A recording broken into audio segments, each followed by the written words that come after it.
Une délégation de l'épiscopat catholique de la République démocratique du Congo a été reçue lundi dernier par le président Félix-Antoine Tshisekedi Tshilombo dans un contexte tendu marqué par la situation sécuritaire préoccupante dans les provinces du Nord Kivu et du Sud Kivu. Les évêques ont exprimé leur inquiétude face aux violences exacerbées par l'armée rwandaise opérant sous le label du M23, responsable du massacre de plusieurs civils à Goma. Sur la table du président Félix Tshisekedi, le pacte social pour la paix proposé par l'Église catholique et protestante. Si les grandes lignes de ce document n'ont pour l'instant pas été dévoilées, l'on s'interroge ce soir sur la démarche. Peut-elle trouver écho favorable dans un contexte où les négociations avec le M23 sont clairement exclues? Et puis au Tchad, Mahamat Idriss Déby Itno doit-il se méfier de la présence militaire turque? La question se pose avec acuité alors que les médias, du moins, certains médias turcs et tchadiens ont de plus en plus fait état ces derniers jours de l'intention de la Turquie de construire une base militaire à Abéché, à l'endroit où se trouvait auparavant la base militaire française. Des photos à la base d'Abéché qui portent désormais le drapeau turc et l'accord signé le 16 janvier 2025 entre le Tchad et la Turquie sur l'organisation des entraînements militaires témoignent de la poursuite de la coopération entre les deux pays. Cependant, pour quelle réelle implication sur le plan sécuritaire? Nous tenterons également de prendre vos avis ce soir concernant ces deux principales thématiques. Mesdames, messieurs, bonsoir à vous et bienvenue.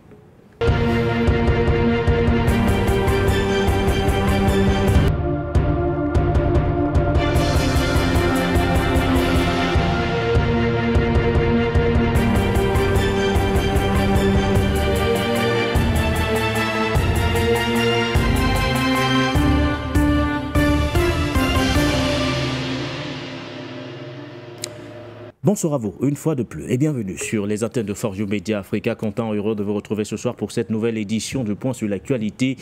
La particularité du mercredi sur les antennes de For You Media Africa, c'est bien sûr ces émissions qui restent interactives avec le panel constitué justement de nos nombreux téléspectateurs, téléauditeurs ou encore auditeurs. C'est vous qui ferez donc l'émission ce mercredi, comme d'ailleurs à notre habitude. Nous reviendrons sur le contexte sécuritaire tendu du côté de la République démocratique du Congo, mais surtout précisément sur le point concernant les religieux. Le sermon des religieux peut-il être entendu en situation de crise?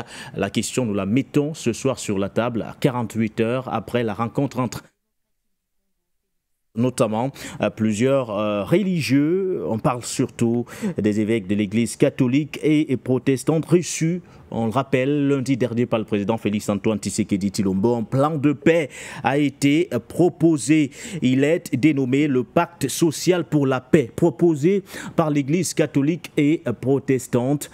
Nous questionnons le timing, mais surtout on s'interroge quel est l'apport des religieux dans un contexte de crise comme celui qui prévaut actuellement à l'est de la République démocratique du Congo.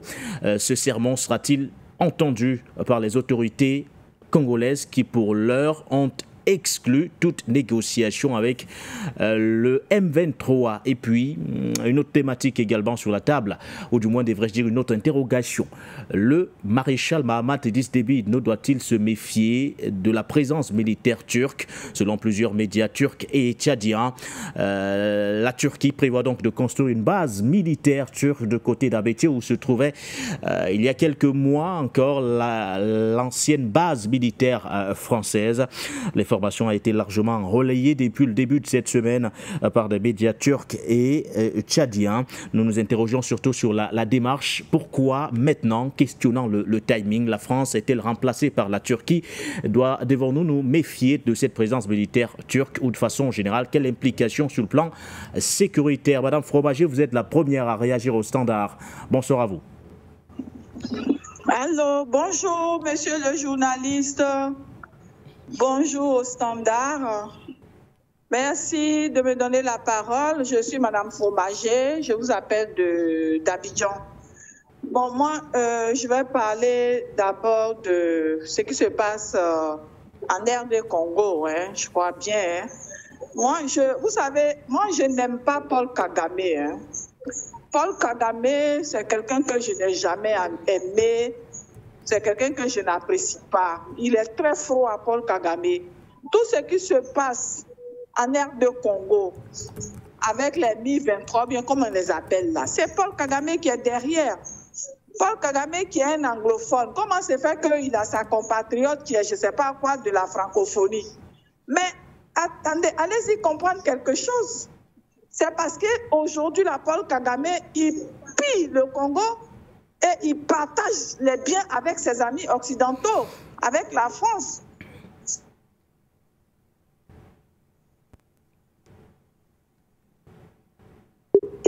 L'avion qui est tombé, l'avion qui contenait 2 présidents, ils sont morts. Je me demande s'il n'est pas derrière. Donc, le problème de la RDC, là, je crois bien, hein, Tshisekedi non plus, il n'a pas été élu par les comment on appelle ça, il n'a pas été élu par les Congolais. Il a été imposé par les Occidentaux, par la Belgique. Donc, lui, il travaille pour ceux-là, il ne travaille pas pour sa population. Donc, vraiment, c'est dommage. Moi, c'est les Fally Ipupa, les grands chanteurs, là, les maîtres Gism avec son frère Dadju. Il y a trop de grands chanteurs là-bas. Ceux-là qui se mettent ensemble et qui lèvent de la voix, qu'ils parlent pour le bas peuple. Ils sont bien placés pour parler, mais ils sont là, ils se taisent. Et on tue leur population. Fally Ipupa, qu'ils parlent, Koffi Olomide, qu'ils parlent, Maître Gism, tous ceux-là qu'ils parlent, qu'ils dénoncent Paul Kagame. Le problème dans le Kivu, je crois, c'est Paul Kagame. Je ne l'aime pas, je ne l'ai jamais aimé. Il a abattu un avion qui transportait 2 présidents. Il est très froid. Donc, moi, je vais parler de la Côte d'Ivoire. Côte d'Ivoire qui est mon pays. Vous savez, moi, je demande à tous les patriotes. Le président Laurent Gbagbo a toujours dit, le temps est un autre nom de Dieu.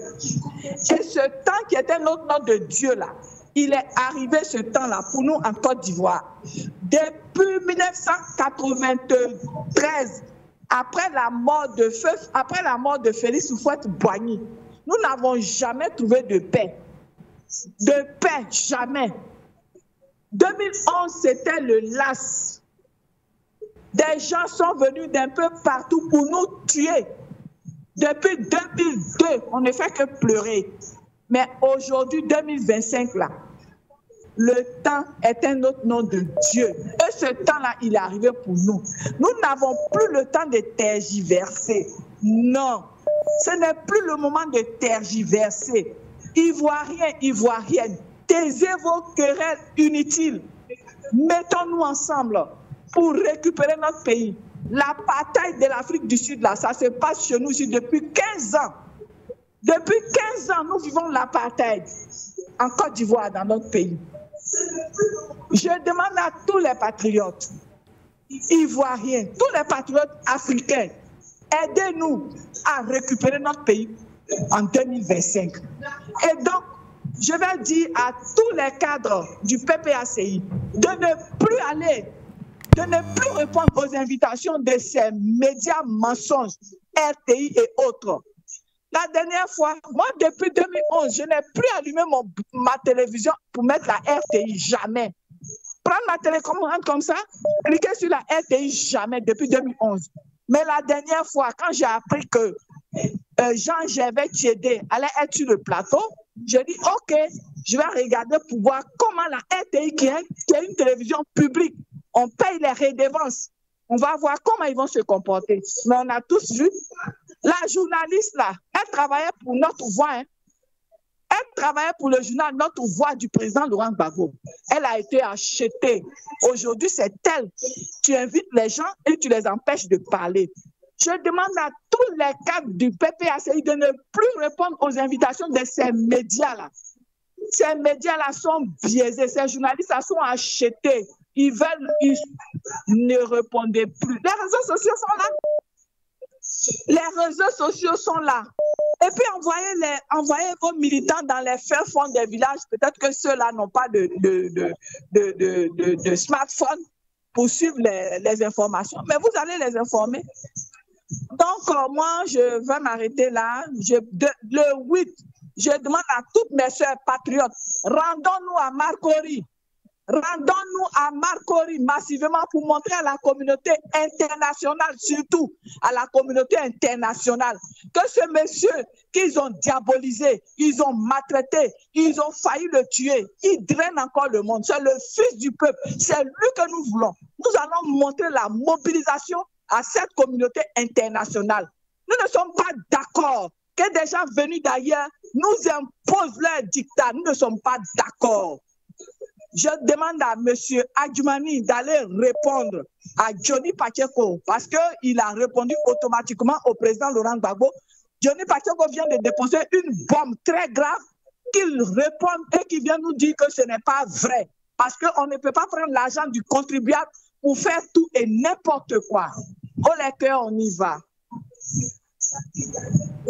Madame Fromager, depuis la Côte d'Ivoire, merci pour votre contribution ce soir, le contexte politique de la Côte d'Ivoire, de votre pays d'ailleurs, qui vous préoccupe à l'approche de cette présidentielle annoncée pour cette année 2025. Merci à vous. Vous êtes également revenu sur le cas du président rwandais Paul Kagame. Avant de rentrer au standard, prenons tout de même cette information puisqu'il a réagi, le président Paul Kagame, répondant bien sûr aux questions du média CNN. Le président Paul Kagame a déclaré qu'il ne savait pas si les troupes de son pays étaient présentes dans l'Est de la République démocratique du Congo où les combats entre le groupe rebelle M23 et les forces armées congolaises ont fait plus de 2000 morts et des milliers de blessés selon les autorités de Kinshasa. Je ne sais pas, a-t-il laconiquement répondu lorsqu'on lui a demandé si les troupes rwandaises étaient en République démocratique du Congo. En revanche, Paul Kagame a affirmé que le Rwanda était prêt à tout faire pour se protéger. Il dit ceci, je cite, « Il y a beaucoup de choses que je ne sais pas, mais... » Si vous voulez me demander, y a-t-il un problème au Congo qui concerne le Rwanda et si le Rwanda ferait tout pour se protéger, je dirais à 100%. Fin de citation. Au standard, un autre appelant nous rejoint à l'instant. Allô, bonsoir et bienvenue. Oui, allô, bon monsieur. Merci monsieur. Bonsoir monsieur Nguéné. Bonsoir à vous. Vous vous appelez comment? Oui, je suis Kaïpé, j'appelle d'Abidjan. Bienvenue.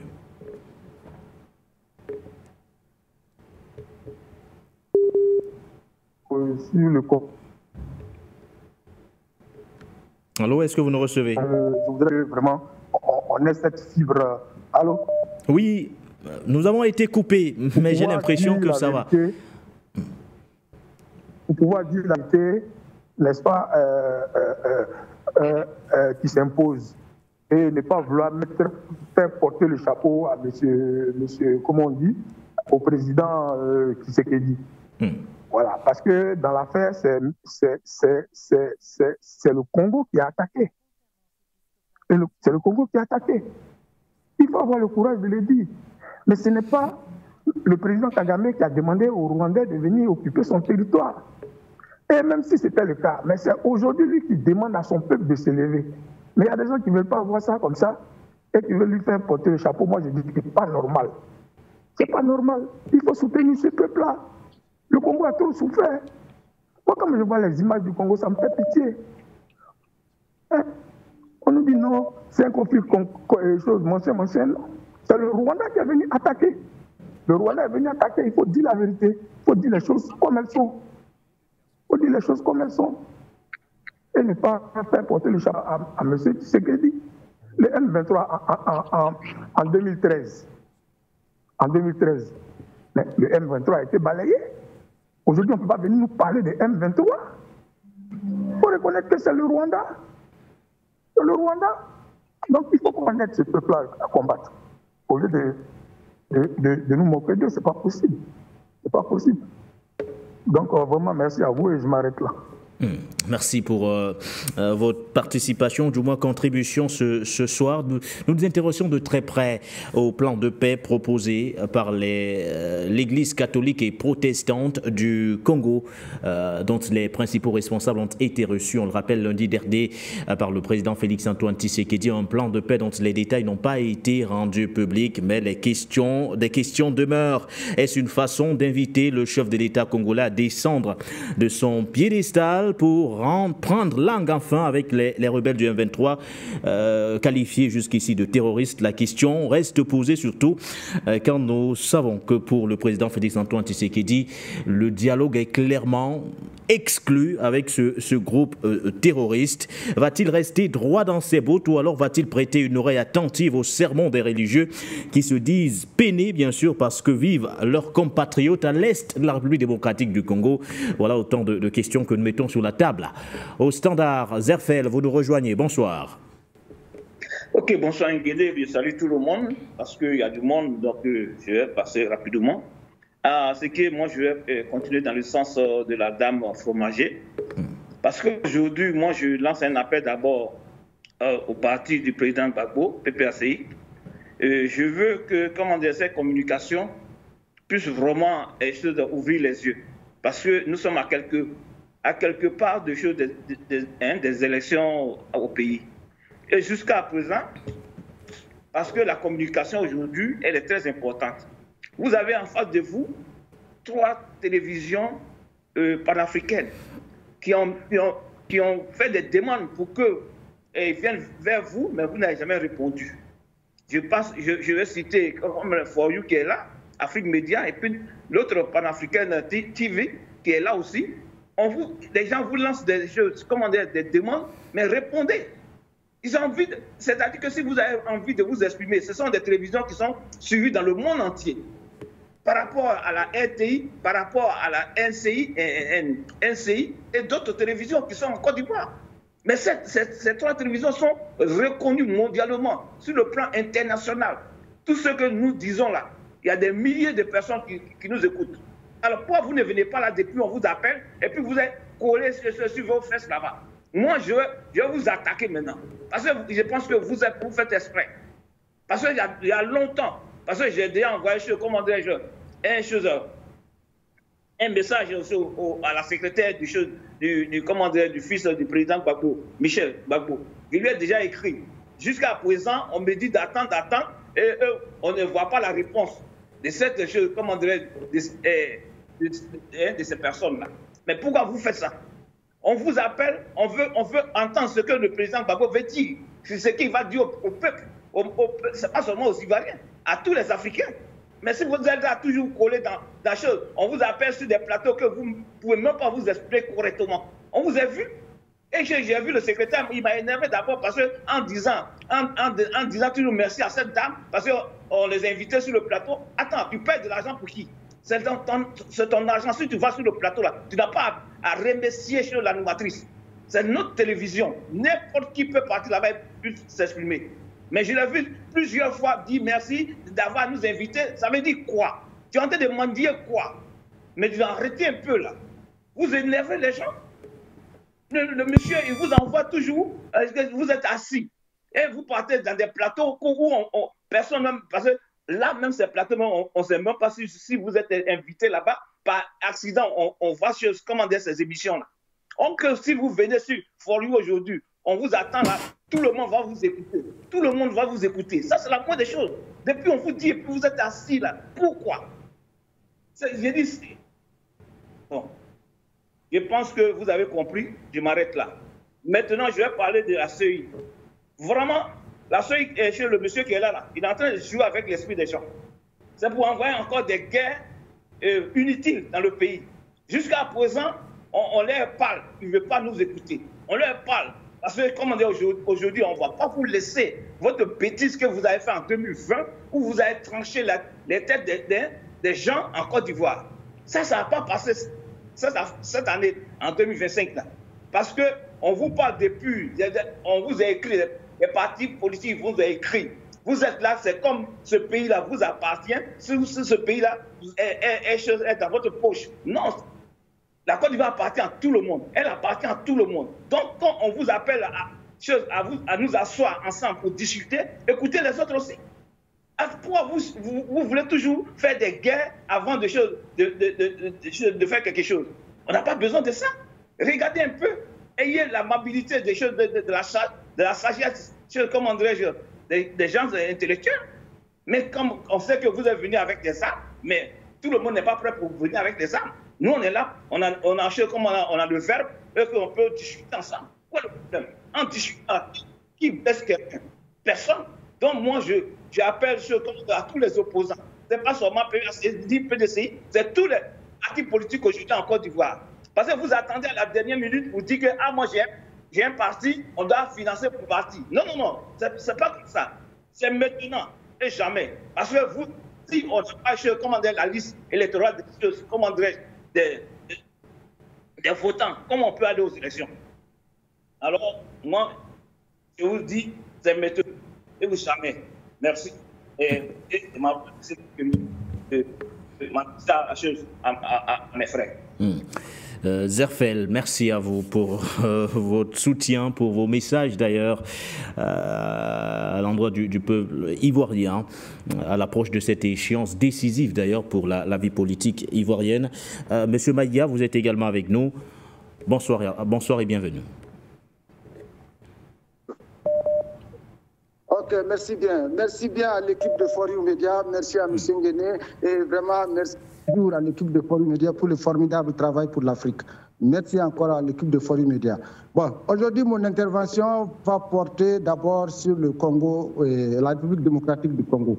Et je pense que là, c'est en forme de proposition. Moi, j'aurais proposé, si j'étais citoyen congolais, mais en tant que citoyen africain, je peux proposer. J'aurais proposé aux dirigeants congolais de créer du village à la sous-préfecture ou à l'arrondissement, à la sous-préfecture, à la préfecture, au chef-lieu de région, ainsi de suite, jusqu'à la capitale, des comités panafricains de vigilance. Et ces comités sont naturellement armés sur tout l'étendue du territoire congolais. Voilà. Et le partenariat, de changer carrément de partenariat, prendre le risque de dire non à tous ces gens-là. Toutes les ambassades qui ont été brûlées là, ils ne font plus partie prochainement des partenaires. C'est la voix du peuple. Et aller s'adosser à d'autres partenaires. Il y a des partenaires qui ont fait leurs preuves. Ils n'ont jamais été colonialistes, ils n'ont jamais été esclavagistes. Ils n'ont jamais été pilleurs de biens de qui que ce soit. Ils ont leur propre bien. Ils veulent du gagnant-gagnant. Voilà ce qu'il faut au Congo. Et compter sur son peuple réellement pour les brigades panafricaines de vigilance. En faire partout. Le plus petit village a une brigade panafricaine de vigilance avec armée, hein, une brigade armée.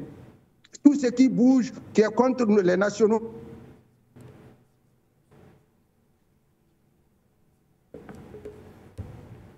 Plus d'informations. Voilà, ça c'est l'aspect que j'aurais souhaité pour le Congo.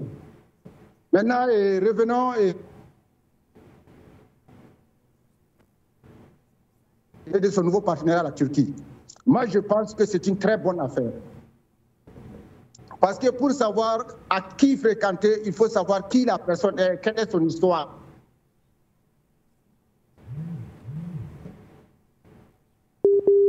De pillage, de torture. Moi, je pense qu'il faut écarter ce partenaire-là. Et aller c'est un partenaire encore meilleur. Parce que de deux mal.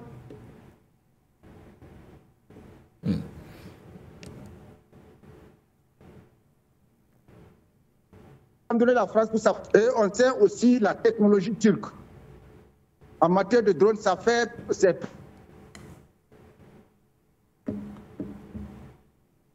Partout où il y a les guerres, ceux qui se sont adonnés à la technologie turque en matière de drones ont vu.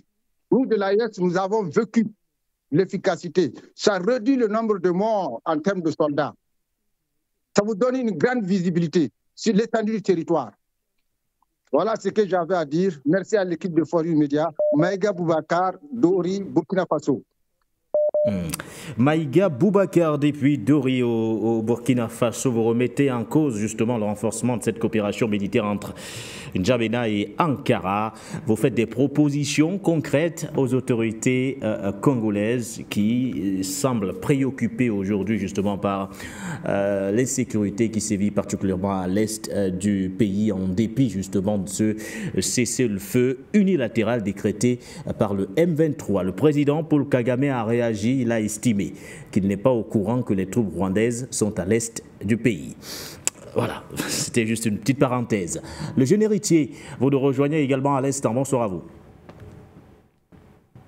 Bonsoir, bonsoir, cher panafricanisme. Bonsoir, cher auditeur. Bonsoir et bonsoir à tout le panel. Alors, ce soir, nous revenons sur le cas de l'Afrique entière, y compris mon pays. Je vais commencer d'abord sur mon pays, la Côte d'Ivoire. Alors, je redis et je répète encore, ce dimanche, nous avons suivi une émission qui est NCI 360, où le jeune, un journaliste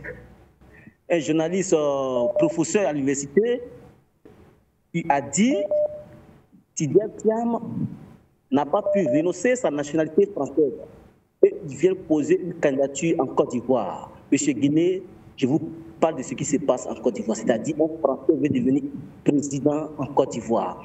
C'est pas moi qui le dis, c'est le journaliste qui dit cela. Et il redit et il dit, et il affirme que ce journaliste n'a pas renoncé sa nationalité française et il vient poser candidature en Côte d'Ivoire. Alors, moi je lance un appel aux autorités ivoiriennes pour dire, s'il n'a pas renoncé sa nationalité française, qu'il arrête de faire des campagnes en Côte d'Ivoire. Parce que nous, en Côte d'Ivoire, c'est nous les Ivoiriens d'abord, pas un étranger. Quand je dis un étranger, quelqu'un qui a la nationalité française qui vient faire la campagne en Côte d'Ivoire, à tout cas dans nos constitutions, ça ne fait pas et ça n'existe pas. C'est pas moi qui le dis, mais ça se passait dans notre télévision. Et si vous ne savez pas, je vous informe. M. Tidjara Thiam, il a la nationalité française et il veut être président dans notre pays. Nous, on dit non, parce que nos constitutions nous disent, si tu as la nationalité française, tu ne dois pas être candidat dans notre pays. Alors, dès maintenant qu'il arrête de faire campagne, j'ai dit aux partisans du PTCI qu'ils arrêtent ça. Parce que nous avons vu beaucoup de choses en 2010, 2002. Qu'ils arrêtent ça. Qu'ils arrêtent ça. Alors, je quitte là et puis je viens encore sur le PPACI. Nous, les partisans du PPACI, il faudrait que notre président Laurent Gbagbo puisse ouvrir les oreilles. On n'est plus en 2010. Nous sommes en 2025. Et c'est en 2025 les élections vont se dérouler. Voilà. Abidjan n'est pas le seul. Abidjan n'est pas la seule ville en Côte d'Ivoire. Voilà. Abidjan n'est pas la seule ville en Côte d'Ivoire. Il y a Fresco qui est là. Il y a Djiglo. Nous avons, comment ça s'appelle, Bondoukou est là. Il y a plein de villes. Il faudrait que le PPACI se détache, aller sur le terrain avec les télévisions. Voilà mon frère Jeffrey qui vient de dire. Foyou Média est là. Il nous donne la parole et on s'exprime à chaque fois. Pourquoi vient pas sur Foyou Média pour donner les informations aux Ivoiriens? Présentement, Foyou Média est suivi partout dans le monde entier. Il faudrait que PPACI se mette au travail pour ne pas donner raison au pouvoir en place. Nous ne sommes pas des opposants, nous sommes des anniversaires. Voilà. Quand les gens parlent, nous sommes des opposants, nous ne sommes pas des opposants. On a un anniversaire devant nous qu'on veut abattre. On veut gagner aux élections. Voilà. Donc,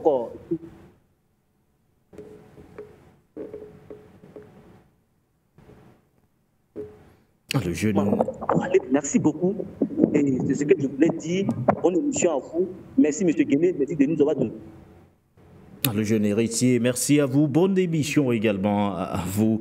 Merci pour vos différentes contributions au quotidien sur les antennes Forio Média Africa. Si vous nous rejoignez à l'instant, sachez-le, vous êtes sur votre média panafricain Forio Média Africa et c'est le mercredi des téléspectateurs. Vous avez la possibilité de réagir sur les thématiques mises sur la table ou alors choisir une à votre choix, une ou deux à votre choix que vous pourrez d'ailleurs commenter aux côtés de tous ceux qui nous suivent actuellement, notamment sur nos différentes plateformes numériques, en direct à la télévision. On n'oublie bien sûr pas tous les auditeurs également qui sont scotchés à nos côtés ce soir. Deux thématiques principales: partenariat militaire renforcé entre le Tchad et la Turquie, pour quelles implications sécuritaires, ou encore crise à l'est de la République démocratique du Congo, quel rôle peuvent jouer les religieux? Allô, bonsoir, bienvenue. Merci. Bonsoir Baudelaire Nguéné. Bonsoir à toute la communauté For You TV. Enfin, je veux dire For You Media. S'agissant de ce qui se passe en RDC, lorsque le président rwandais Paul Kagame déclare ne pas savoir si ses troupes sont en RDC, cela me renforce dans ma conviction que nous sommes en plein bal des hypocrites. Oui, bal des hypocrites, parce que si vous fouillez dans vos archives, les premières images présentant l'arrivée des troupes d'invasion à Goma, ces images montrent clairement des militaires arborant l'écusson du drapeau rwandais sur le bras gauche de leur uniforme. Si vous fouillez, vous allez voir des militaires entrant à Goma, portant sur le bras gauche l'écusson du drapeau rwandais. Que M. Kagame vienne nous dire maintenant qu'il ne le sait pas, c'est de la fumisterie tout simplement. Il me semble que son armée soit plus disciplinée justement que celle de la RD Congo, qui semble s'être donnée pour mot d'ordre d'arriver à Kinshasa avant les envahisseurs. De l'autre côté, le M23 qui proclame un cessez-le-feu unilatéral. Ça, c'est de la communication, hein, c'est de la posture. Le M23, qu'il soit à Goma ou qu'il soit même à Goma et Bukavu, ne change rien à la situation du terrain, qui consiste à accentuer, accélérer l'exploitation des ressources naturelles de la RD Congo, comme cela se fait. Et ce n'est pas en s'arrêtant à Goma que ça va changer le climat de Kinshasa. Non.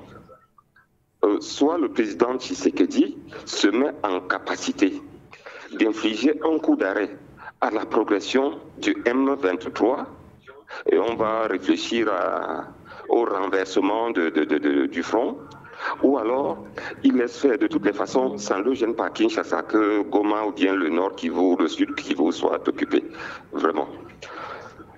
Du côté du Tchad, je ne sais pas si les Turcs qui viennent à Abéché viennent seulement construire une base militaire pour s'en aller. Bon, même ici au Cameroun, il y a des sociétés étrangères qui ont construit des bases militaires, mais sont parties. Ou alors, ces Turcs viennent construire une base militaire pour s'installer.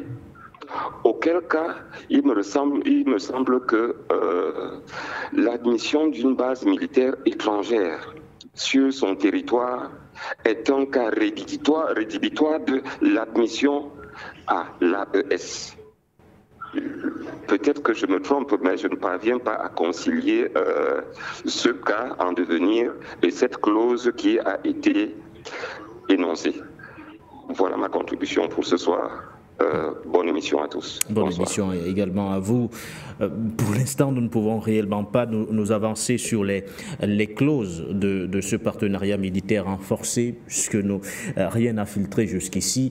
On s'en tient tout simplement à la version véhiculée justement par plusieurs médias turcs et tchadiens revenant sur cette base militaire turque que souhaite construire Ankara du côté d'Abéché. Au standard, un autre appel. On nous rejoint. Allô, bonsoir à vous et bienvenue. Bonsoir, M. Nguélé, monsieur les journalistes. Bon courage à votre travail. Tout le travail que vous êtes en train de bâtir pour nous tous les jours, vraiment, on vous féliciter. Avec les meilleures chaînes du monde des For You Media. Quand il y a le problème des Congolais, là, vraiment, moi, des fois, j'ai voulu pleurer au nom de Dieu. Le Tshisekedi n'est pas élu pour les Congolais, pour le travail des Congolais. Bon, on ne sait même pas quand est-ce qu'on va voir. Comment le Paul Kagame a dit que lui ne savait pas que son militaire armé qui était au nord du Congo. Un chef d'État comme lui, qui ne peut pas connaître les positions de son armée. Il ne faut pas qu'il ait venu mentir tout le monde, aux yeux de tout le monde, dans le monde. Et puis, donc quand il y a un Ivoirien qui est sorti, dit aussi que depuis la mort de Ofo, il a créé le Côte d'Ivoire et la souffrance. C'est ce qu'on a dit. Tout ce que tu fais là, il faut attendre ça. C'est au fond qu'il a fait tout ce qu'on a fait avec les pays africains là. C'est au fond qu'il a aidé les pays occidentaux là pour nous là. Donc, c'est ce qu'on a dit que si tu as chemin les tempêtes et les vents, tu vas récolter les tempêtes. C'est ça là que les Ivoiriens aussi qui sont en train de récolter. Parce que toutes nos souffrances là, a commencé tous les premiers pères d'indépendance là qu'on a assassinés avec le communauté de l'OFOI et les pays occidentaux. Donc, vraiment, nous, on va ouvrir notre projet maintenant aujourd'hui. Là où on est aujourd'hui, on ne va plus retourner encore, on va continuer. Je veux saluer tous les peuples de l'AS. Merci et bonne émission. Bonne émission également à vous. Merci pour tous ces messages d'encouragement. Mais vous le savez, c'est vous qui faites notre force. Et particulièrement ce soir, c'est vous qui faites l'émission. C'est vous le panel. Au standard, un autre appelant nous rejoint. Allô, bonsoir et bienvenue. Oui, c'est For You Media. Oui, bonsoir, bienvenue à vous. On vous appelle comment? Je m'appelle Chantal. Allô? Oui, bonsoir à vous, Chantal. Oui, alors moi je voudrais vraiment intervenir par rapport au problème de la RDC. Et le souci de la RDC, je ne comprends pas, parce que les autres disent qu'il y a assez de morts et en même temps c'est les civils qui meurent. Là, nous sommes tous d'accord que oui, c'est les civils qui meurent beaucoup, parce que ceux qui même ont pris le pouvoir et qui se sont accaparés avec et qui vivent bien ne meurent pas pendant la guerre. C'est les sous-peuples qui n'ont rien bu, qui n'ont rien mangé, qui meurent en plus. Mais ce qu'on est en train de voir, c'est que ce peuple souffre depuis des années. Alors, s'il est temps maintenant qu'avec peut-être la force militaire, on puisse mettre fin à cela et que le peuple congolais puisse bénéficier de son intégrité territoriale, moi, je ne vois pas où est le problème, étant donné qu'il y a déjà eu tellement de morts. J'ai vu une fois leur médecin qui soignait les femmes qu'on violait, qu'on a donné le prix Nobel de la paix. On lui a donné tous les noms, mais personne n'a soulevé les petits doigts pour voir qu'est-ce que ces femmes sont devenues après. Alors, moi, étant donné que ça ne fait que continuer et que si ce problème-là ne peut pas être résolu comme il le faut savoir que peu de temps après, puisque quand on donne la main, on prend le bras. Après avoir donné la main, que le peuple congolais va les donner, ils prendront encore tous les bras. Donc moi, je pense que c'est maintenant ou jamais pour que ces problèmes puissent finir. Mais il faudrait aussi que les présidents puissent prendre des décisions fermes pour que cela trouve vraiment une résolution capable et que tout le monde soit bien. Parce que quand ceux-là, ils viennent maintenant sur la table de négociation, qu'est-ce qu'ils veulent demander aux justes? Qu'on coupe une partie de la RDC du côté Est, qu'on les donne, ou bien qu'on divise les minéraux qui sont là-bas, qu'on les donne une partie.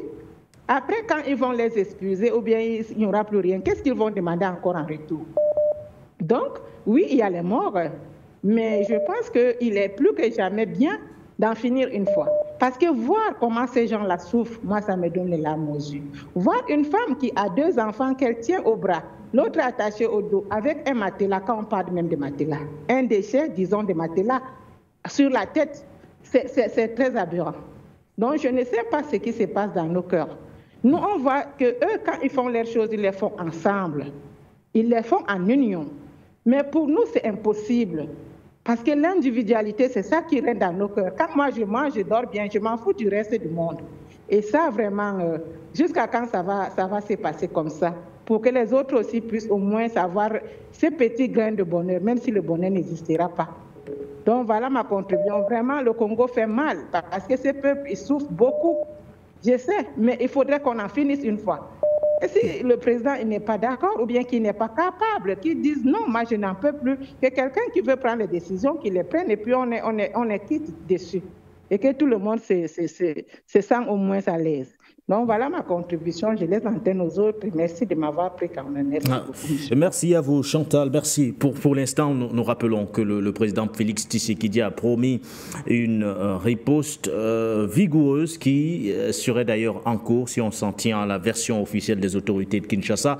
On parle également de 2000 morts et nous le savons clairement sur le terrain, ce sont des civils aujourd'hui qui paient le lourd tribut de ces affrontements entre d'un côté l'armée rwandaise, aux côtés justement du M23 et de l'autre, les FARDC, les forces armées de la République démocratique du Congo. On parle de Goma, mais ces derniers, malgré le cessez-le-feu, ont décidé de marcher également sur Bukavu, le chef-lieu de la province du Sud Kivu, mais surtout de poursuivre cette marche de libération jusqu'à la capitale, à Kinshasa. Plusieurs initiatives sont prises de part et d'autre pour trouver des solutions. On parle surtout de ce sommet conjoint annoncé pour les 7 et 8 février prochains, le sommet conjoint EAC-SADC, sommet auquel d'ailleurs prendront part les présidents congolais et rwandais.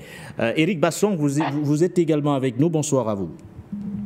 Ok, merci, call center. Je salue toute la partie technique.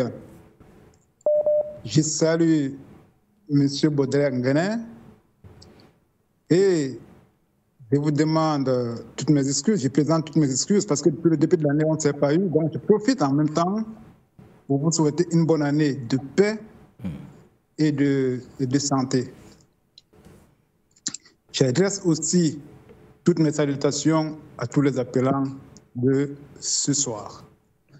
Alors, je vais rester beaucoup plus sur la RDC ce soir en disant tout simplement que récemment, j'ai suivi les déclarations du terroriste M. Corneille Nangaa qui disait qu'il va aller à la conquête de Kinshasa. Alors, Baudelaire, je voudrais dire une chose ici ce soir pour amener un peu le calme en RDC. Il faut deux choses. Parce que ici, j'entends tout le monde dire dialogue, dialogue. Oui, nous tous, nous sommes pour le dialogue. Mais aller dialoguer dans une position de faiblesse, c'est un échec garanti.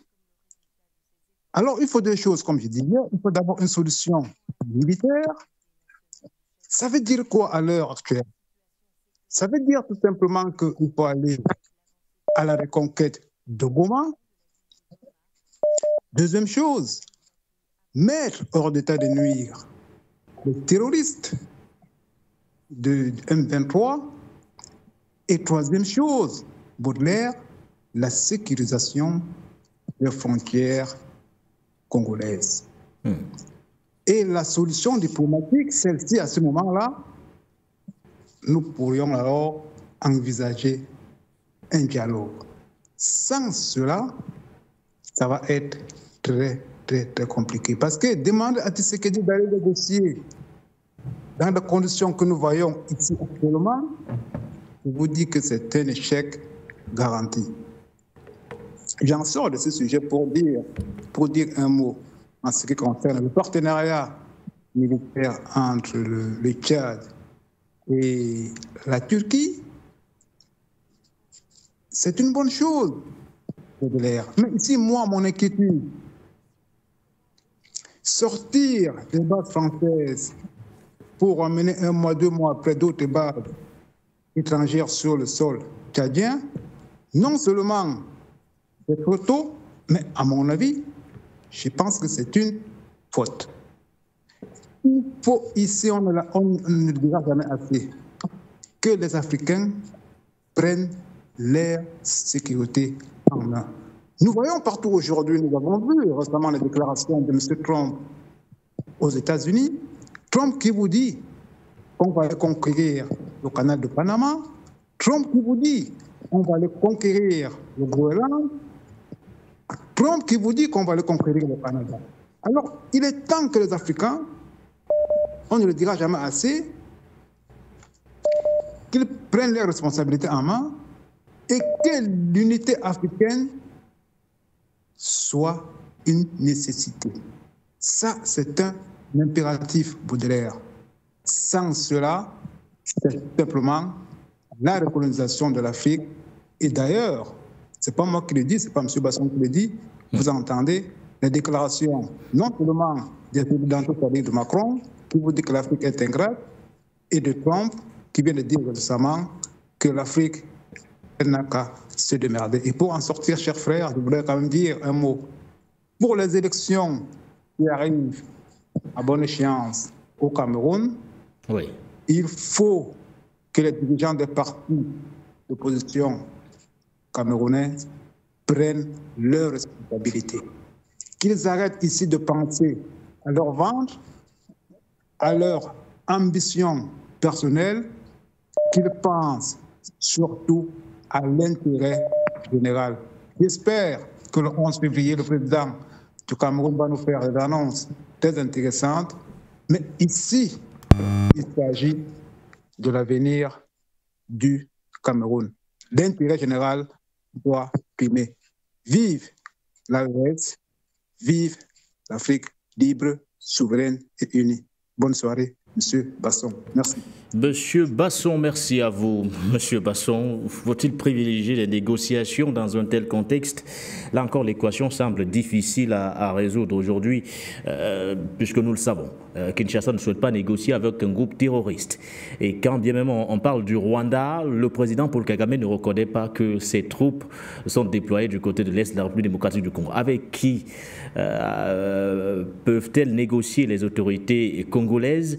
Voilà une autre équation difficile à résoudre, alors que plusieurs initiatives diplomatiques se multiplient, ceci dans le souci de trouver justement une solution durable à ce conflit qui a déjà fait plusieurs, ou du moins qui, entre autres, a fait jusqu'ici un bilan lourd en termes de pertes en vies humaines, notamment on parle de plus de 2000 personnes tuées depuis les opérations, du moins depuis l'offensive lancée du côté de Goma au nord Kivu par le M23. Au standard, un autre appelant nous rejoint.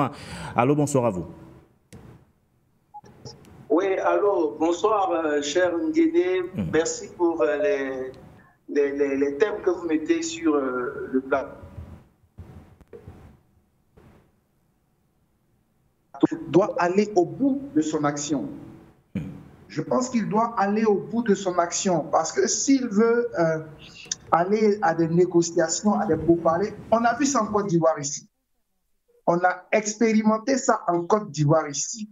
Quand M. Laurent Gbagbo était en train d'aller au bout de la rébellion, les gens sont venus lui imposer des pourparlers, des négociations, et aujourd'hui, il a fait 10 ans à la CPI. Ce que ces rebelles-là disent, c'est qu'il n'a pas été capable de défendre le pays. Vous voyez comment on le remercie? On dit qu'il n'a pas été capable de défendre le pays, c'est pour ça qu'une rébellion s'est imposée à lui. Alors, je pense qu'on ne peut pas faire d'omelette sans casser les œufs. Il faut que le président congolais aille au bout de la rébellion, qu'il mate cette rébellion, parce que toute rébellion se mate. On ne discute pas avec la rébellion. C'est vrai que c'est dommage et vraiment on a le cœur très peiné parce qu'il y aura des innocents, mais il n'y a pas de guerre pure, il n'y a pas de guerre propre. Je suis désolé de le dire, on ne gouverne pas un pays avec un livre saint en main. Moi, je suis chrétien et je le dis. Si M. Tshisekedi veut la paix dans son pays, veut la souveraineté, veut la totalité de son territoire, eh bien, il doit combattre le mal qui l'attaque depuis des années. Et ça ne cesse pas. Personne ne va venir faire cette guerre-là à la place de ce président. Personne. Les autres sont coalisés, ils sont bien organisés pour venir détruire le pays. Et les populations pauvres ne font que mourir. Mais s'il faut aller au bout, il faut aller au bout. Il faut vraiment aller au bout de cette action. Il ne faut surtout pas s'arrêter. Voici l'autre en Israël, qui lui-même, je le dirais, n'est pas dans la vérité, n'est pas dans ce qui est juste, mais lui, il va au bout. Il va au bout, il s'en fout des sanctions, il s'en fout des conseils, il s'en fout de ce qu'on dit. Il est en train de détruire la bande de Gaza, il est en train de détruire les Palestiniens. Qui en parle? Mais pourquoi nous, les Africains, c'est à quel moment on va se réveiller, on va savoir que notre destin est entre nos propres mains? Parce que là, je vous l'assure, après le samedi ou bien les jours à venir, vous allez entendre que les négociations ont porté et voilà, on a trouvé des traités. Et 2 mois, 3 mois après, vous allez voir que ces mêmes rebelles vont revenir tuer les populations au Congo. On va rester dans ça, les gens vont mourir inutilement. C'est le moment d'aller jusqu'au bout. Et pour finir, pour ne pas monopoliser la parole au standard, j'aimerais demander aux Camerounais d'être vraiment très lucides dans ces prochaines élections qui arrivent. Le président Paul Biya en a fait beaucoup. Je pense qu'il va laisser le tablier, qu'il s'organise, surtout l'opposition, qu'il s'organise à ne pas aller en rang dispersé pour pouvoir battre le parti actuel, le parti présidentiel, et puis relancer le Cameroun, qui est un grand pays d'Afrique, un pays qui est rempli d'intellectuels. Mais je suis navré parce que j'ai l'impression que c'est ce qui va se passer. Les gens vont aller en rang dispersé et le parti au pouvoir sera toujours là. Et on va vivre les mêmes réalités au Cameroun. Je ne le souhaite pas. Que Dieu vous bénisse, Soyons Média. On est ensemble. Que Dieu vous garde. Que Dieu vous garde. Merci à vous, merci. Et que dire, la version officielle des autorités congolaises? De porte-parole du gouvernement, Patrick Mouyaya, a affirmé que le Rwanda avait envoyé jusqu'à 10 000 soldats ces derniers jours à l'est de la République démocratique du Congo. En juillet 2024, une enquête de l'ONU faisait déjà état de 3 000 à 4 000 soldats rwandais déployés à l'est de la République démocratique du Congo, et ce en soutien aux rebelles du M23. Et que dit le président Félix Antoine Tshisekedi par rapport à cette offensive lancée du côté de Goma par le M23? Écoutons le président congolais. Juste après, nous prendrons justement tous les autres qui sont calés au standard. Ne partez pas, restez avec nous. Face à cette situation, permettez-moi de vous rassurer.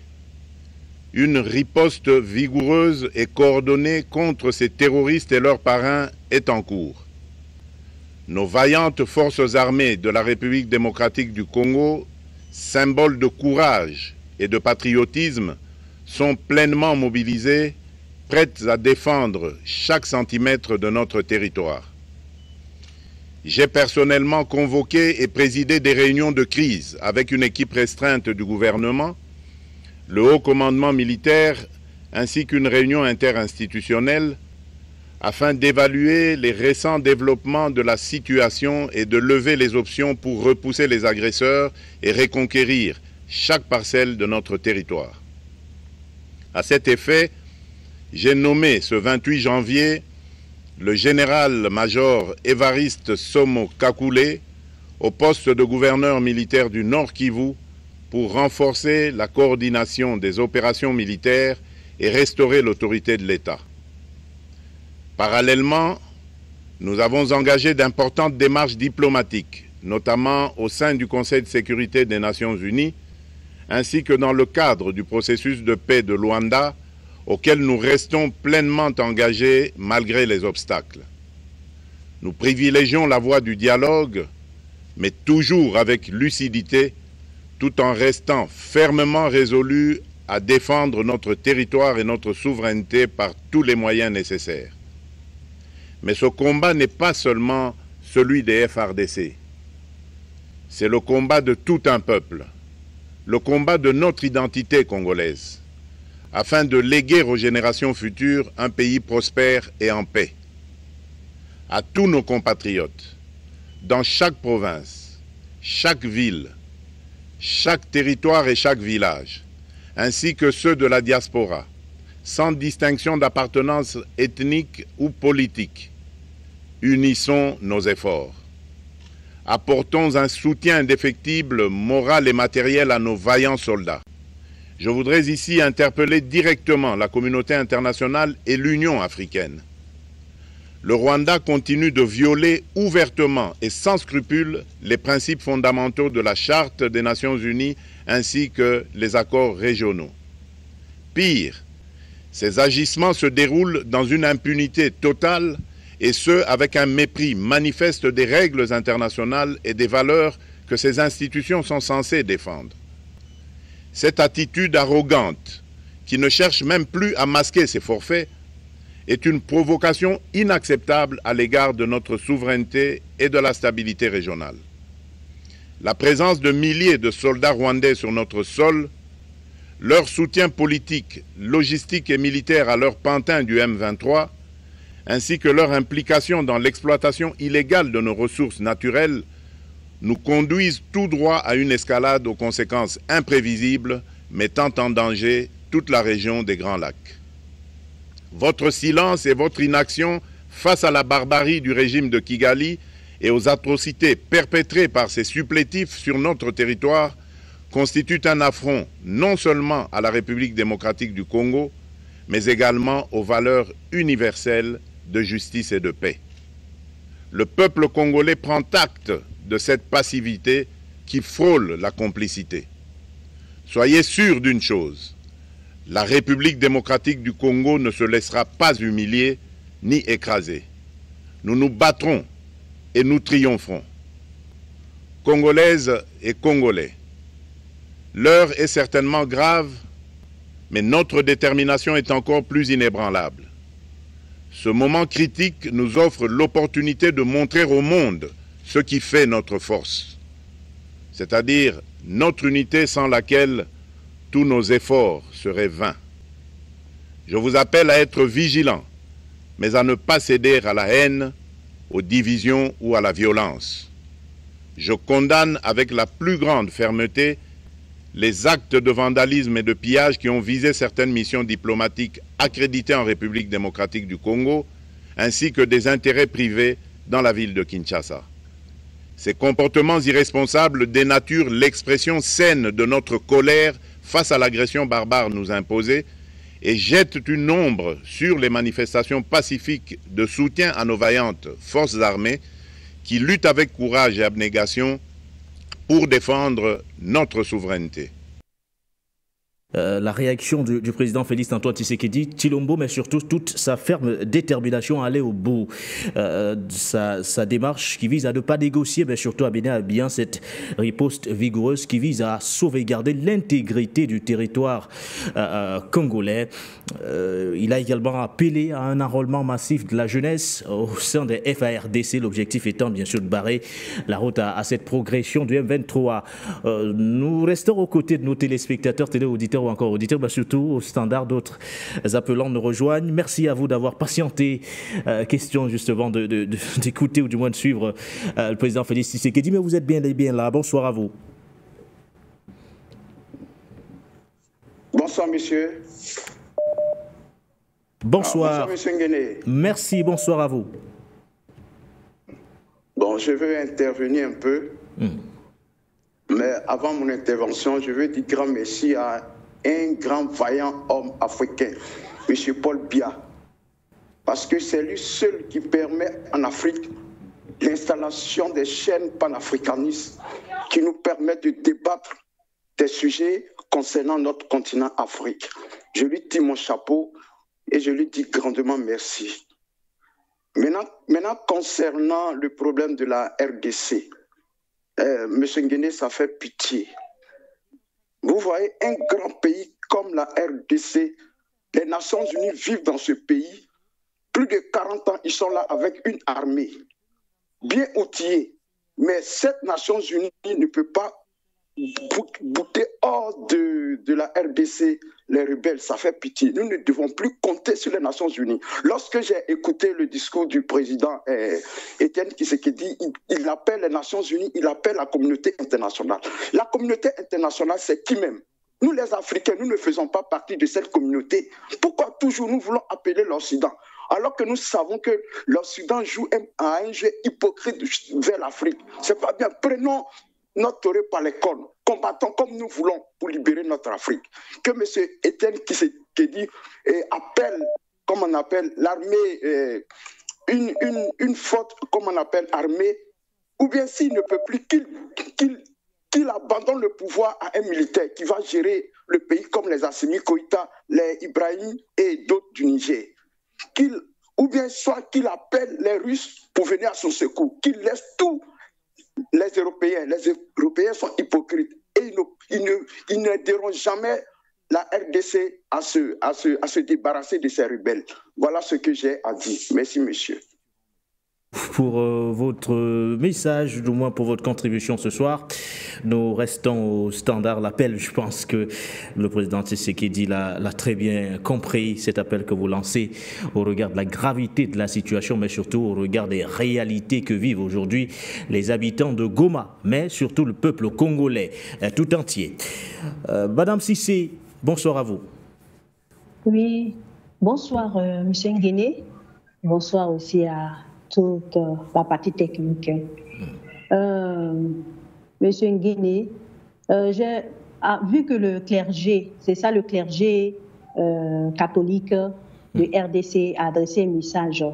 En fait, je n'ai pas vu le message, mais j'imagine en substance, je me dis que c'est un message peut-être de compassion et puis de proposition de sortie de crise, des solutions pour des sorties de crise. Mais je n'arrive pas à comprendre un certain nombre de panafricains qui, dès qu'on parle de l'Église catholique, vraiment, ils s'irritent et tombent dans tous les états. C'est vrai qu'on nous dira que l'Église catholique a participé à la lavage. C'est pas faux. Elle a une part de responsabilité là-dedans. Mais je crois qu'à un moment donné, il faut situer aussi les responsabilités. Tout ne vient pas de l'Église catholique. Je prends un exemple. Quand on vous donne de l'argent, des fonds pour construire soit un hôpital, soit une école, soit une route, et que vous détournez les fonds, qui est le responsable? Il faut qu'à un moment donné, que les gens... Il faut donner et puis est toujours accusé, beauté en touche le comportement irresponsable et mafieux de nos dirigeants et accuser toujours l'Église catholique. L'Afrique souffre d'un certain nombre de maux plus ou moins mis en avant, comme on appelle diagnostiqués.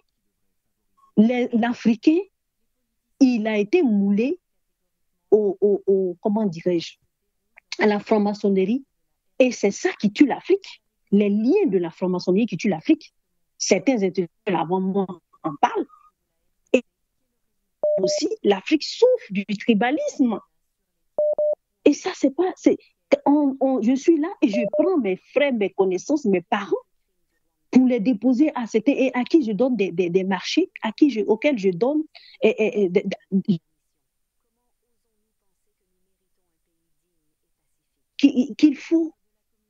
il faut que les Africains ils fassent aussi, nos panafricains fassent aussi une autocritique.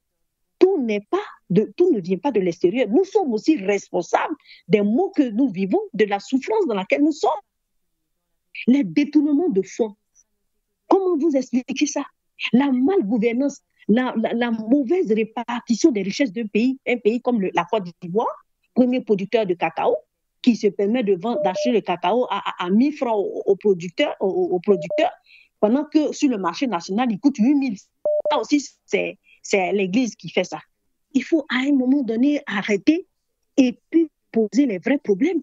Sinon, moi, je pense que c'est une forme de lâcheté, c'est une forme de fuite en avant pour affronter les vrais problèmes. L'Afrique, laxisme, il y a une certaine paresse qui a un certain nombre de dirigeants, un certain nombre de responsables dans nos pays. Et pour terminer, la RDC, depuis une semaine, nous sommes sur le président Tshisekedi. En vérité, en réalité, il n'a pas les voix, il n'a pas la capacité de sortir la RDC de là où elle est. Face à cette situation. C'est un acteur lui-même, parce que lui-même, il est un acteur, c'est lui-même qui est le problème. Celui qui est le problème, alors, ne peut pas être la solution. Nous interpellons des patriotes, je répète tous les jours, des patriotes dignes en RDC pour mettre un terme à ça. Et vous savez le chemin qu'il faut prendre. Vous le savez. On ne vient pas tout déballer sur comment on appelle, sur des chaînes. Maintenant, j'atterris en Côte d'Ivoire. Je disais le président de réviser la liste électorale. Moi, je veux poser une question. Alors, pourquoi l'État de Côte d'Ivoire vole-t-il un budget sachant très bien qu'on ne pourra pas faire la liste électorale? Pourquoi il y a un budget de 28 milliards pour réviser la liste électorale, sachant très bien qu'on n'aura pas le temps de le faire avant les les échéances électorales? Vous savez, ce qui m'attriste, c'est que nous avons les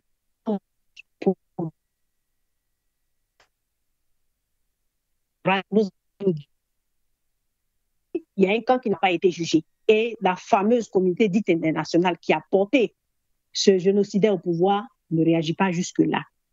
Pendant que les Ivoiriens sont dans les travaillent, ceux qui travaillent dans les communes, dans les districts, les plaignent de salaire, non pas de salaire. Le district, nous sommes sur le gouverneur du district d'Abidjan, il prend 100 voitures avec des portables qu'il va remettre au chef Bidjan. Et Laurent Gbagbo pour éviter que la visite du président Laurent Gbagbo fasse des effets. Quand vous avez des travailleurs que vous n'arrivez pas à payer depuis des mois et vous avez l'argent pour aller payer des véhicules pour donner à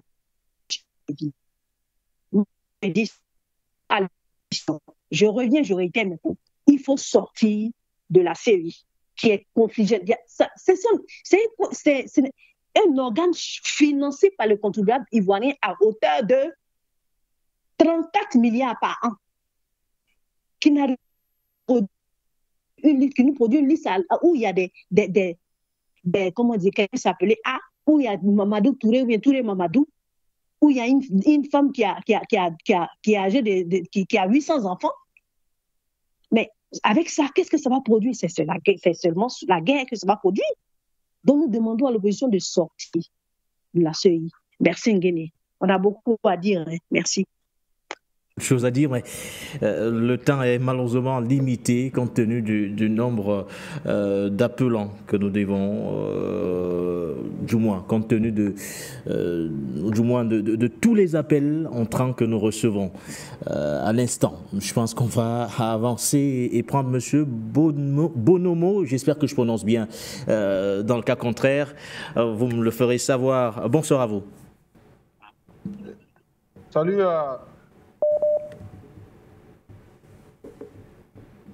Allô, vous m'entendez? Oui, bonsoir à vous. Vous m'entendez? Nous vous recevons parfaitement.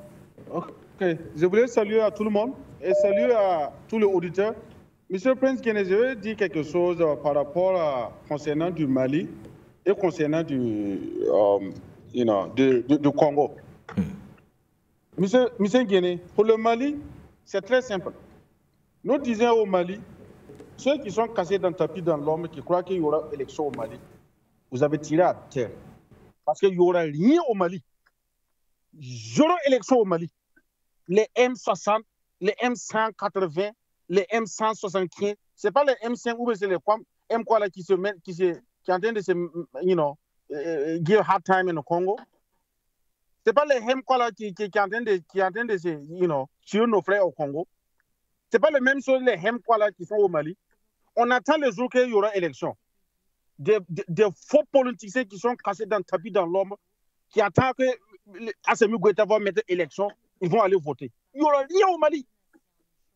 Au Mali, on ne va pas voter. On va aller voter qui? On va aller voter qui? Et nous allons interpeller le Premier ministre, le Premier ministre du Mali. Au Mali, là, nous ne voulons plus que vous appelez le président de Assimi Goïta, président de la transition. Quelle transition? C'est notre président. C'est le président de Sahel. C'est pour quelle transition? Ça me fait mal. Un homme comme ça qui a libéré tout le Sahel, on l'appelle président de la transition. Est-ce que vous voyez comment les Africains, c'est les Blancs qui nous ont mis la tête d'appeler nos héros transition. On n'est même pas dit même de l'appeler président du Mali, président de la République, le président de transition. Vous trouvez ça normal? Un homme comme Assimi Goïta, celui qui a libéré tout le Sahel, on l'appelle président de la transition. Ça, c'est la honte. Il s'appelle président de la République du Mali. Ce n'est pas un président de la transition. C'est le président, c'est un président pour le peuple. Il est là pour le peuple. Mais il n'y aura pas de vote au Mali, ni au Burkina, ni au Niger. On ne va plus voter. Assimi Goïta va gouverner le Mali jusqu'à le moment qu'il est fatigué. Il n'y aura rien au Mali. Zéro élection au Mali. On vous attend, hein, vous les politiciens qui sont cachés dans le tapis dans l'homme là. Les ministres qui ont soif de pouvoir, là, on vous attend. On va voir s'il y aura une élection au Mali. Chacun vient ici la fin de la transition, là. On verra. Si vous avez, c'est vous qui avez signé la fin de la transition. Faites qui pour signer la fin de la transition? On vous attend au Mali. Vous croyez que vous allez aller voter là? On vous attend. On verra. Pour mon dernier parole que je vais aller, c'est au Congo. Il faut que les Congolais connaissent quelque chose, attendent quelque chose.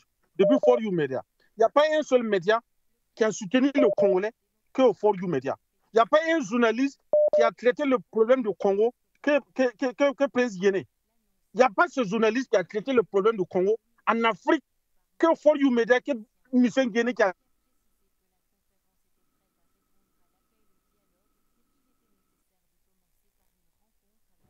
quelque chose. Il faut que vous, les Congolais, je vais vous dire quelque chose depuis For You Media. Jésus-Christ ne peut pas sauver les Congolais. Parce que Jésus-Christ, il n'est pas.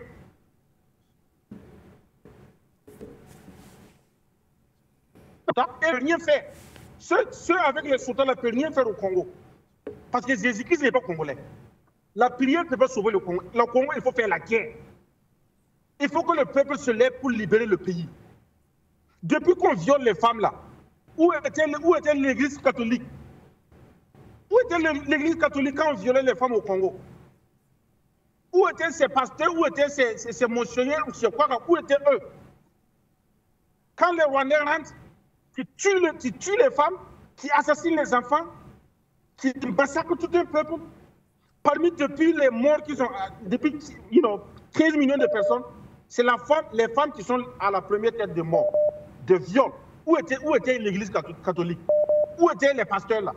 Jésus-Christ ne peut pas sauver le Congo. Aucune prière ne peut sauver le Congo. C'est la guerre qui peut sauver le Congo. Il faut mettre la force, il faut lutter, il faut battre pour le pays.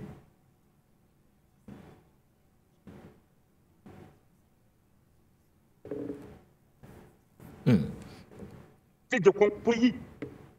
On a besoin de fils de Congolais qui sont dignes, qui veulent lutter pour le pays. Si le président ne peut pas allier,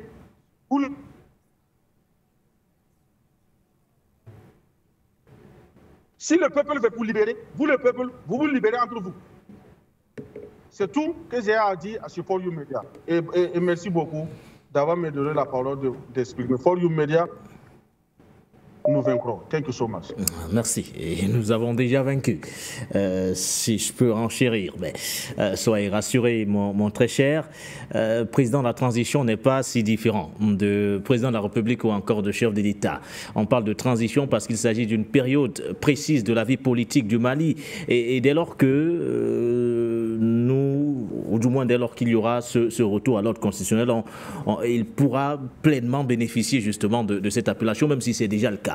Nous l'appelons tous général d'armée, président de la République du Mali, chef de l'État, Assimi Goïta. Soyez rassurés à ce niveau. Je pense que nous avons également Peter. Oui, monsieur Peter est avec nous. Bonsoir à vous, monsieur Peter. Bonsoir, monsieur Nguéné. Thank you so much. Monsieur Nguéné, je vais revenir un peu sur le propos de votre téléspectateur de Californie. Quand je suis les informations européenne concernant le conflit ukrainien, on nous parle du président Zelensky, alors que M. Poutine dit qu'il n'est plus président depuis quelques années et que les Européens, en parlant de l'Union européenne, l'ont imposé comme étant président sans même qu'il y ait élection. Et le prétexte qu'ils trouvent, c'est qu'ils sont en guerre. Donc, on ne peut pas faire des élections. Alors, pourquoi en Afrique subsaharienne, précisément Niger, Burkina et Mali, ça devient un problème et on parle de junte militaire, on parle de président par intérim.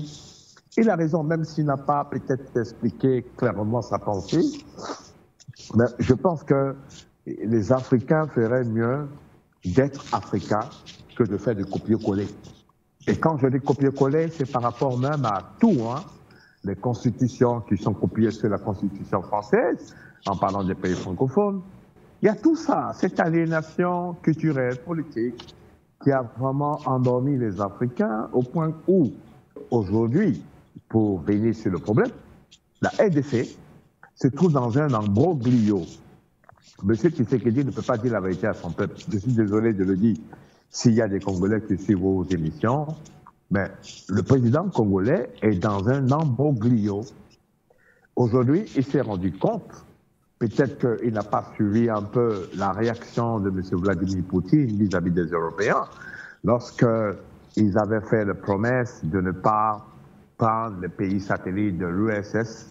Et après, ils ont dit, bof, on s'en fout, on va faire comme on veut, comme on pense, parce qu'on veut prêcher l'évangile de la démocratie. Et du coup, il y a eu Pologne, Roumanie, République tchèque, Tchécoslovaquie qui s'est fractionnée en Slovaquie, République tchèque et tout ça. Tous ces pays-là ont commencé à rallier l'Union européenne et certains parmi eux se rentrent dans l'OTAN. Vous voyez? Donc, je ne peux pas comprendre comment M. Tshisekedi, qui sait très bien comment fonctionnent les Européens, puisque lui-même, son père, a vécu très longtemps en Belgique. Et il a été un opposant, comme on dit, éternel opposant. Mais il n'a pas retenu les leçons. Au contraire, pour narguer le mouvement panafricaniste, il va aller signer des contrats avec l'armée française, soi-disant former des militaires congolais. Depuis quand la France peut former des militaires africains dans le but de se défendre? Il n'a pas vu ce qui s'est passé au Mali. Il n'a pas bien vu ce qui s'est passé en 2012. C'est pas possible, M. Nguéné. Donc, je vois que ce monsieur est en erreur et il essaie en fait de sauver la face pour pouvoir montrer aux Congolais que c'est un président guerrier. Je vois aussi qu'il veut imiter un peu la version Laurent Gbagbo de 2002 qui a dit que nous sommes en guerre et qu'il a parlé à son peuple. Mais c'est pas pareil. M. Gbagbo, il n'avait pas l'expérience un peu de la géopolitique internationale. C'est pourquoi il est tombé dans le piège des différentes Lomé 1, Lomé 2, Centrafrica et tout ça. Et finalement, on lui a imposé les élections. Donc, M. Tshisekedi veut rentrer dans un dialogue avec qui? Des rebelles, sachant qu'il ferait très bien que le Rwanda a signé des accords de coopération économique avec l'Union européenne et précisément avec Grande-Bretagne par rapport à la, comment on dit ça, commercialisation de coltan et du colbat. Donc, il sait très bien dans quoi il est. Donc, pour moi, je pense que quand on a l'incapacité de pouvoir faire face à un tel dilemme, il vaut mieux enlever le tablier et puis devenir un civil. Laisser vraiment les militaires prendre le pouvoir et puis faire en sorte que ces RDC-là soient pendant 5 ans restructurés. Sinon, je vous promets que bientôt, ils vont occuper depuis Kivu jusqu'au sud de la RDC. C'est-à-dire que toutes les parties minières, parce que c'est le programme que les gens de l'Union européenne ont fait, il faut occuper toutes ces parties. D'autant plus que maintenant, ils sont en inimitié avec la Russie par rapport à ces mêmes minéraux. Donc, il fallait créer ce conflit pour pouvoir l'occuper en RDC. Maintenant, je vais chuter par rapport à M. Kaka Déby. Kaka Déby avait un problème. Il avait très peur parce que son renseignement lui a foulé qu'il y a eu 30 000 hommes qui sont mobilisés au Soudan pour pouvoir venir envahir jusqu'à N'Djamena. Donc, du coup, dans l'affolement, il a opté pour la Turquie. Mais j'ai bien peur qu'il se retrouve dans le même schéma que la Libye, où la Turquie exploite un puits de pétrole, en contre, elle a envoyé son armée, où la partie est de la Libye est avec lui. Et ça, ce serait très dangereux pour lui. Il risque de se retrouver dans une sorte de mafia géopolitique. Et ça, s'il ne prend pas garde à lui, eh ben, ça risque de mal tourner pour lui. Parce que Paris ne va pas lâcher le morceau. Ils vont trouver un autre militaire pro-français pour pouvoir reprendre le pouvoir et il va se retrouver hors jeu. Donc, j'espère bien que ce n'est pas un contrat à long terme, que c'est quelque chose de provisoire pour pouvoir régler des problèmes urgents parce qu'il a pressenti une représaille de la France. Mais si ce n'est pas le cas où il veut forcément faire le cooperation, je pense qu'il va se retrouver dans le désordre. Voilà, je ne veux pas dire de gros mots. Thank you so much. Bye. Monsieur Peter, depuis l'Écosse, merci à vous. Vous avez fait le tour justement des thématiques mises sur la table ce soir. Merci à vous. Nous restons au standard et nous prenons un autre appelant rapidement. Allô, bonsoir et bienvenue.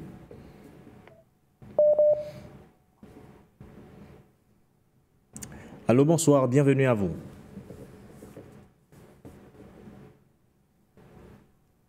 Alors, en attendant... Oui, bah... Allô, si vous nous recevez. Voilà.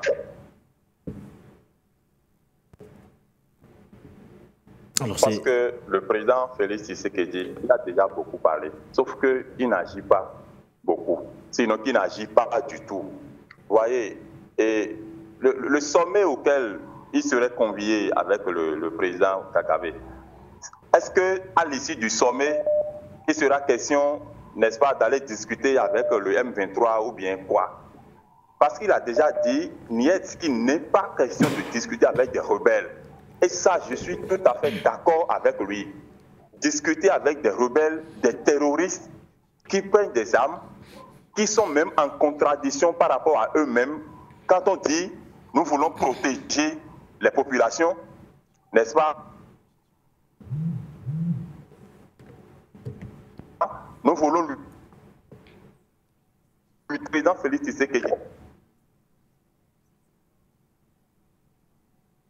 tel qu'il est, on sent déjà ce à quoi ça va aboutir. Parce qu'il s'agira, n'est-ce pas, au président Kagame d'insister, c'est-à-dire de guider le M23 dans les demandes, n'est-ce pas, qu'il doit exiger à la table de négociation. Ils veulent, par exemple, avoir des gens dans l'armée, ils veulent avoir des gens dans le gouvernement, ils veulent, n'est-ce pas, avoir des maires à leur portée. Et ça va être un désordre, n'est-ce pas, au Kinshasa. Alors donc, celui qui a signé un mémorandum pour l'exploitation des ressources pour le compte des Occidentaux, lui, il a intérêt à ce qu'il n'y ait jamais la paix là. C'est ça qui va permettre aux autres de puiser les ressources, n'est-ce pas, les ressources stratégiques du Congo pour le compte des Occidentaux. Vous n'avez même pas de cobalt, vous n'avez pas de cobalt, vous n'avez pas de lithium, et pourtant vous signez un mémorandum et on nous dit que le Rwanda est producteur de ça. En réalité, il n'y a même pas un mètre cube de gisement de quoi que ce soit là-bas. Alors donc, la guerre qu'il y a aujourd'hui, le président Félix Tshisekedi ne doit pas aller à la table de négociation avec ces gens-là. Il ne doit pas attendre que l'Union africaine fasse quelque chose. Il ne doit pas attendre que ce qu'il convient, ou ce que beaucoup conviennent d'appeler communauté internationale, laquelle communauté fournit même les armes aux terroristes par le biais de Paul Kagame, n'est-ce pas, pour foutre la merde au Congo. S'il doit attendre ces gens-là, ça ne marchera jamais.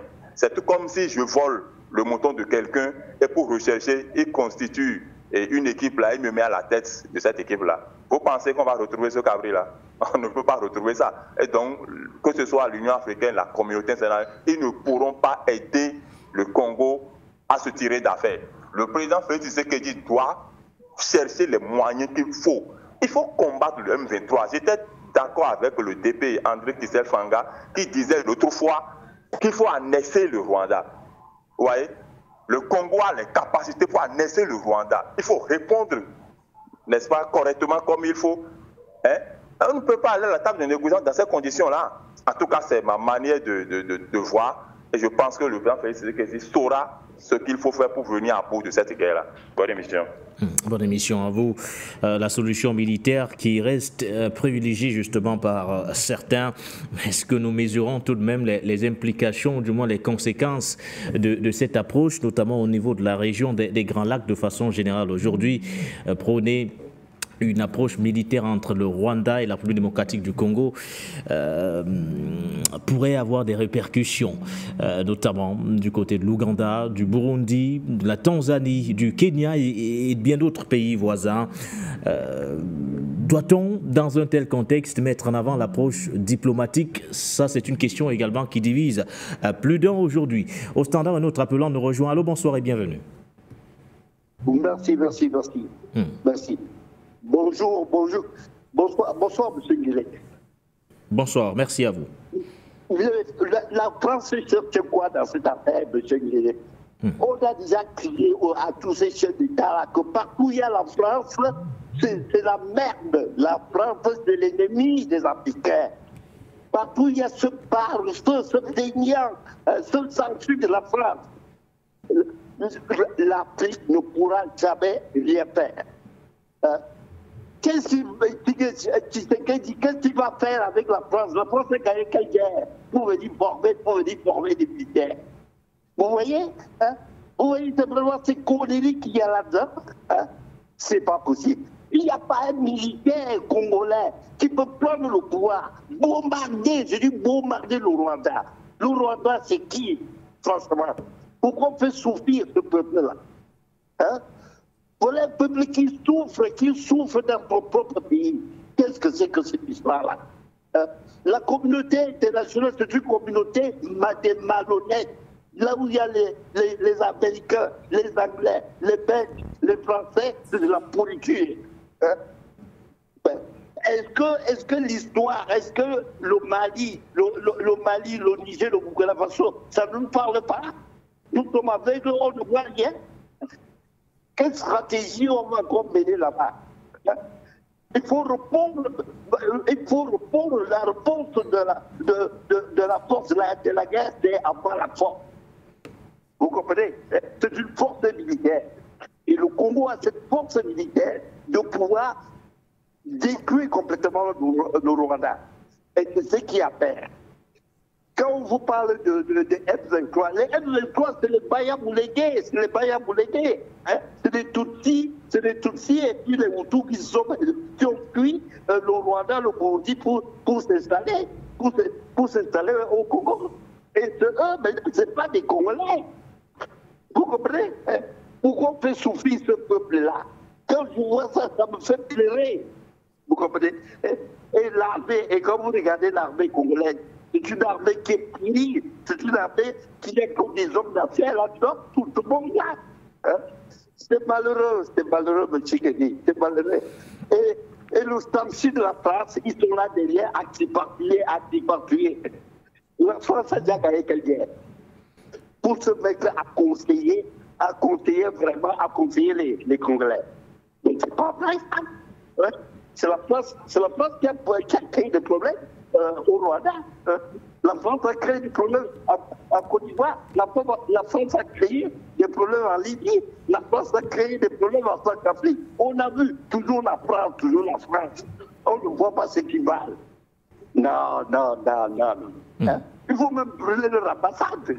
Vous comprenez ça, je le dis, hein? Vraiment. Merci. Hein? Bon, je pense que vous comprenez ma colère. Ça me fait mal, alors que nous avons des potentialités. Mais le pays du Sahel nous parle. Il nous parle. Et nous devons comprendre. Nous devons pas fermer les yeux. Les peuples congolais doivent être unis. Ils doivent être unis. Sortir tous comme ce qu'ils ont fait là. Et ils doivent faire ça en permanence. Les Américains, vous voyez ce que les Américains ne cherchent que leur intérêt. Vous comprenez? Hein? Dans la film me disait, il n'y a aucune diplomatie là-bas. Il faut faire la barbarie. Diplomatie. Et nous devons avoir des radicaux, des gens radicaux qui sont clairs. Avec l'appui de la population, un point clair. Bombarder le Rwanda, la solution. Merci, bonne communication. Merci. Nous comprenons d'ailleurs votre colère, une colère d'ailleurs qui est légitime, mais restons tout de même mesurés sur les approches que nous prenons à appeler à bombarder un autre pays. Je pense que ça c'est un peu fort quand même, passez-moi l'expression.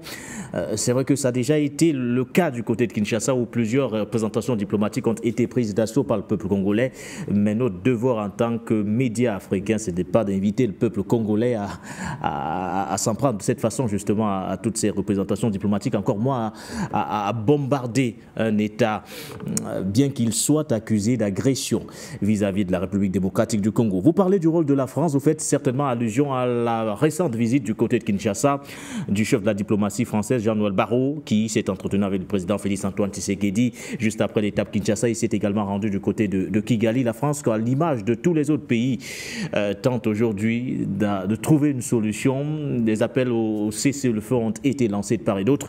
Plusieurs chancelleries européennes ont d'ailleurs appelé le M23 à déposer rapidement les armes, condamnant cette action que mène le Rwanda du côté de la République démocratique du Congo. Notre appelant nous rejoint. Allô, bonsoir.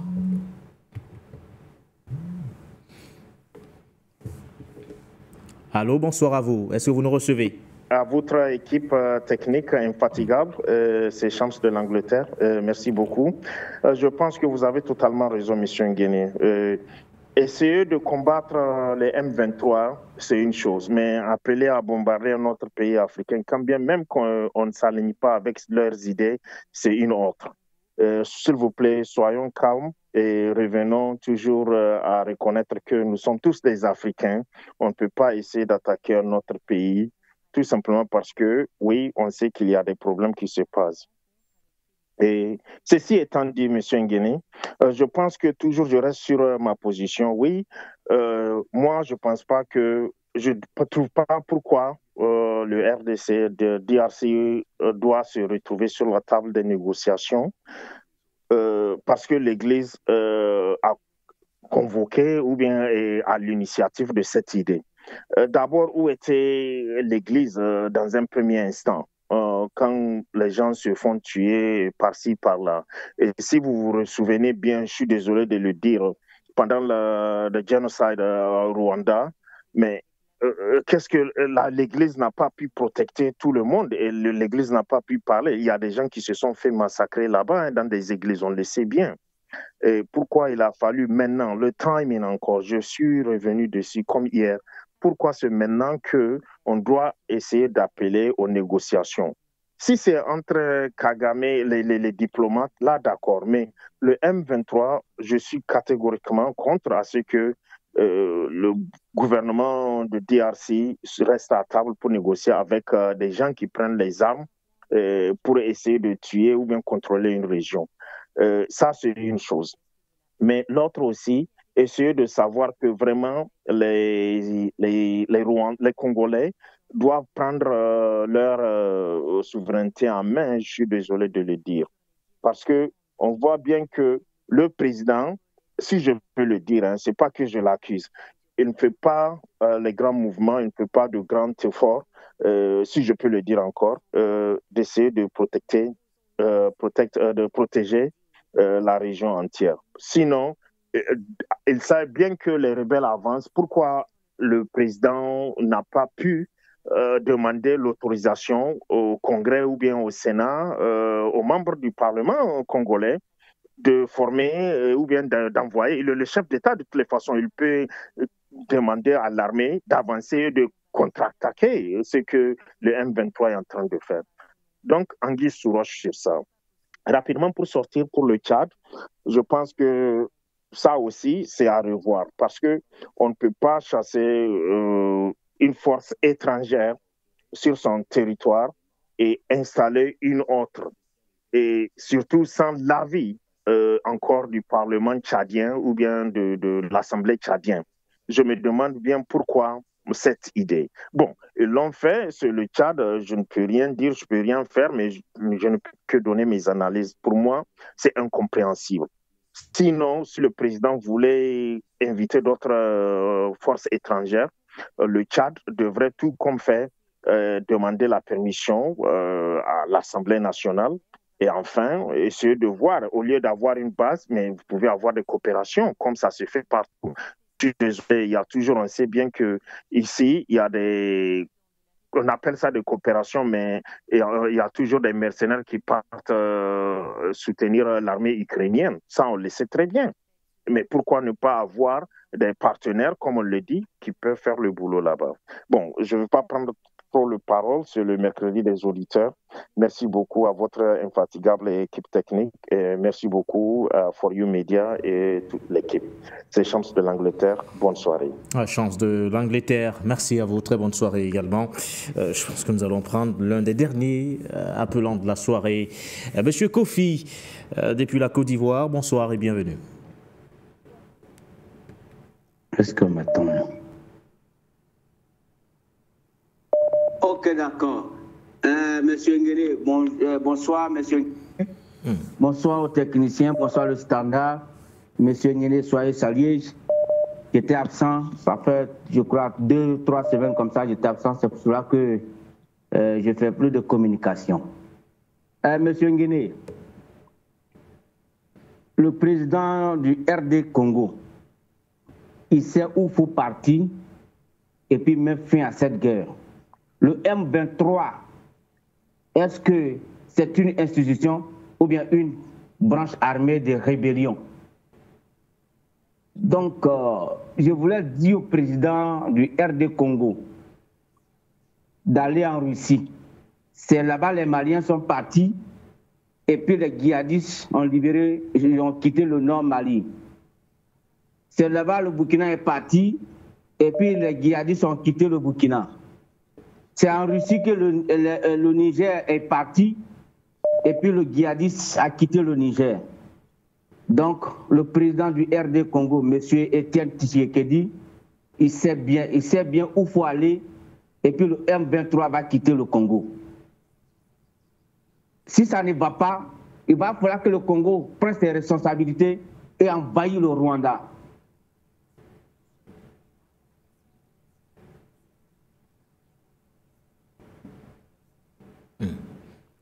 Alors, est-ce que nous... Et assassiner les Africains.